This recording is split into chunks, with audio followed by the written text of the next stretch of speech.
Hello everyone, so welcome back to the channel. So आज हम पुराने वाले पार्ट को कंटिन्यू करेंगे। इसके लास्ट पार्ट में हमने देखा था कि फ्यूल के 14 प्रिंसिपल्स कौन कौन से होते हैं। अब हम आगे चलते हैं और हम टेलर की बात करते हैं कि टेलर के कुछ प्रिंसिपल्स हैं एंड कुछ टेक्निक्स हैं। अब हम इनके बारे में बात करते हैं। सो चलिए कंसेप्ट समझते हैं।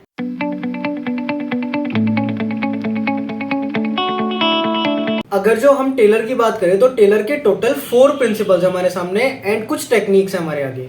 ये जो 4 प्रिंसिपल्स हैं हमारे सामने, इनमें सबसे पहला आता है science not rule of thumb, harmony not discord, cooperation not individualism and development of worker to their greatest efficiency and prosperity. ये 4 प्रिंसिपल्स हैं हमारे टेलर के, जो कि साइंटिफिक प्रिंसिपल्स ऑफ मैनेजमेंट भी इन्हें कहा जाता है। इन प्रिंसिपल्स में सबसे पहले वाले का नेम आता है science not rule of thumb. ये जो साइंस है इसके बाद कॉमा लग रहा है, इसका मतलब क्या हो गया? साइंस मतलब क्या रहा है? साइंस चाहिए। Not rule of thumb, rule of thumb को हमें नहीं अपनाना है, हमें साइंस चाहिए। मतलब कि हमारे जितने भी डिसीजन होंगे ऑर्गेनाइजेशन के अंदर वो ऑन साइंटिफिक इंक्वायरी होने चाहिए। ऐसा नहीं होना चाहिए कि हमने हिट एंड ट्रायल मेथड को यूज करा है। यहाँ पे हमें साइंटिफिक इंक्वायरी के साथ ही सारे डिसीजंस को लेना होगा। फॉर एग्जांपल, अगर कोई पर्सन है और उसका पास्ट एक्सपीरियंस बहुत ज्यादा अच्छा था, सो ऐसा नहीं होना चाहिए कि जो आगे के फर्दर प्रोजेक्ट्स हैं वो भी उस पर्सन को ही दे दिए जाएं। सबसे पहले देखा जाएगा कि आखिर उस पर्सन की क्या स्किल है। फॉर एग्जाम्पल, जिस प्रोजेक्ट में उस पर्सन ने अच्छा परफॉर्म किया था, जरूरी नहीं कि वो अगले वाले प्रोजेक्ट में करे, क्योंकि उसके पास उसकी स्किल ही नहीं होंगी। सो हमें साइंटिफिकली सोचना होगा कि हम किस पर्सन को क्या वर्क दें। ठीक है, हमें उसके पास्ट एक्सपीरियंसेस के बेसिस पर, इंट्यूशंस के मतलब ये तुक्कों के बेसिस पर हमें डिसीजंस को नहीं लेना होगा। हमें साइंटिफिकली सोचना होगा और उसके बाद हमें डिसीजंस को लेना होगा। इसे कहा जाता है science not rule of thumb. अब हम चलते हैं अपने अगले प्रिंसिपल की तरफ, जिसका नेम है हार्मनी नॉट डिस्कॉर्ड। हार्मनी का मतलब क्या होता है? हार्मनी का मतलब होता है शांति बनाए रखो, पीस बनाए रखो। और नॉट डिस्कॉर्ड का मतलब क्या होता है? कोई भी लड़ाई झगड़े नहीं होने चाहिए, वायलेंस नहीं होना चाहिए ऑर्गेनाइजेशन के अंदर। अब यहाँ पर बोला हुआ है कि भाई जो वर्कर ग्रुप है और जो मैनेजमेंट ग्रुप है वो अपने एटीट्यूड को चेंज करने की कोशिश करें। यहाँ पे एटीट्यूड का मतलब क्या होता है? वर्कर ग्रुप हमेशा ये सोचता है कि भाई हम लोगों से काम तो ज्यादा करवाया जा रहा है लेकिन हम लोगों को उतने पैसे मिलते नहीं है। मैनेजमेंट ग्रुप क्या सोचता है कि भाई इन्हें तो हम फ्री के पैसे दे रहे हैं, ये लोग काम तो कुछ करते नहीं है। तो इस सोच में चेंज लाया जाए, मतलब कि दोनों ग्रुप्स के बीच में, जो भी वर्कर ग्रुप है और जो हमारा मैनेजमेंट ग्रुप है, ये दोनों के दोनों लोग अपने एटीट्यूड को चेंज करें एक दूसरे के प्रति। हार्मनी नॉट डिस्कॉर्ड मतलब शांति बनाकर रखो, एक तो लड़ाई झगड़े नहीं होने चाहिए। फॉर एग्जाम्पल, ऐसा हो रहा है कि एम्प्लॉयज ने मिलकर स्ट्राइक कर दी किसी भी कंपनी के अगेंस्ट में, ऐसा नहीं होना चाहिए। वहां पर शांति बनाए रखो, सब लोग मिलजुल के काम को करो।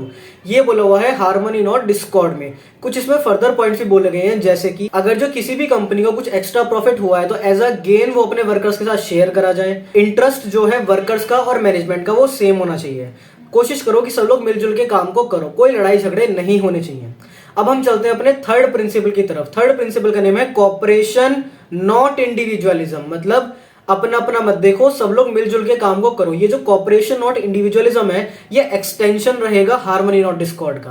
क्यों? क्योंकि हार्मनी में बोला जा रहा था कि भाई मेरे एटीट्यूड को चेंज करो, एक दूसरे के प्रति जो सोच है उसे चेंज करो। लेकिन यहाँ पर बोला जाता है, यहाँ पर बहुत ज्यादा मिलजुल के काम करने की बात करी जा रही है। जो मैनेजमेंट ग्रुप है वो सजेशंस के लिए, अगर जो किसी एम्प्लॉय ने सजेशन दिया है तो जो मैनेजमेंट ग्रुप है वो उन्हें रिवॉर्ड्स दे उनके सजेशंस के ऊपर। अगर जो उनके सजेशंस अच्छे होते हैं तो उन्हें रिवॉर्ड दिया जाए, उसके बाद उन्हें अप्रिशिएट करा जाए। यहाँ पर बहुत ज्यादा मिलजुल के काम को करने की बात करी जा रही है। तो कॉपरेशन नॉट इंडिविजुअलिज्म क्या रहेगा? एक्सटेंशन प्रिंसिपल रहेगा। किसका? हार्मनी नॉट डिस्कॉर्ड का। हार्मनी नॉट डिस्कॉर्ड में तो बस ये बोला जा रहा है कि भाई एटीट्यूड को चेंज करने की कोशिश करो कि मिलजुल के काम को करें। पर कॉपरेशन और इंडिविजुअलिज्म में ये इसका एक्सटेंशन है, मतलब बोला जा रहा है कि भाई मिलजुल के ही सब कुछ करना है। अब तो यहाँ पर क्या करा जाएगा? वेलकम करा जाएगा सजेशंस को। किसके सजेशंस? एम्प्लॉयज के सजेशंस को यहाँ पे वेलकम करा जाएगा, उन्हें अप्रेज करा जाएगा। ये प्रिंसिपल कहता है हमारा कॉपरेशन नॉट इंडिविजुअलिज्म। अब हम चलते हैं अपने साइंटिफिक के लास्ट प्रिंसिपल की तरफ, जिसका नेम है development of worker to their greatest efficiency and prosperity. नाम थोड़ा सा बड़ा है लेकिन काफी ज्यादा आसान है। इसके अंदर इतने कीवर्ड्स नहीं है, इतने ज्यादा बातें ध्यान रखने वाली नहीं है जितनी ज्यादा इन 3 प्रिंसिपल में थी। सिर्फ इसका नाम ही तो बड़ा है, development of worker. Development of worker to their greatest efficiency, to their greatest efficiency and prosperity. Development of worker to their greatest efficiency and prosperity. बस इस नेम को याद करना है, अंदर इसमें बहुत ज्यादा कीवर्ड बिल्कुल भी नहीं है। अब इसके बारे में थोड़ी सी बात करते हैं। बेसिकली इस प्रिंसिपल में ये बात करी जा रही है कि हमें हमारे एम्प्लॉयज के बारे में सोचना होगा, हमें उन्हें ट्रेनिंग एंड डेवलपमेंट देनी होगी। यहाँ पर बात करेगी ये ट्रेनिंग एंड डेवलपमेंट के लिए, बस यही इसका कीवर्ड है। ज्यादा भारी भरकम इसमें को समझने का है ही नहीं, जितना ज्यादा उन 3 प्रिंसिपलों में था उतना इसमें नहीं है। इसमें बस ये है कि ट्रेनिंग एंड डेवलपमेंट हमारे एम्प्लॉयज को हमें देनी होगी, जिसकी वजह से उनकी ग्रोथ हो सके।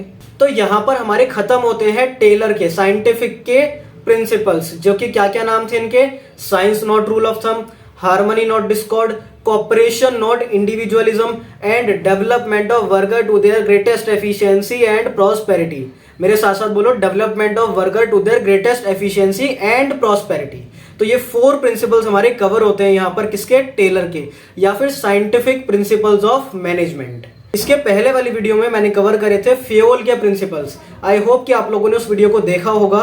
तो अभी तक नहीं देखा तो जाकर उस वीडियो को देखिए, उसमें देखिए कि फ्योल ने कैसे कैसे प्रिंसिपल्स को डिफाइन करने को बोला है। सो यहीं पर हमारे साइंटिफिक प्रिंसिपल्स ऑफ मैनेजमेंट खत्म होते हैं, जो कि सिर्फ 4 थे। आई होप आपको ये 4 प्रिंसिपल समझ में आए होंगे, जो कि टेलर ने दिए हैं प्रिंसिपल्स ऑफ मैनेजमेंट में।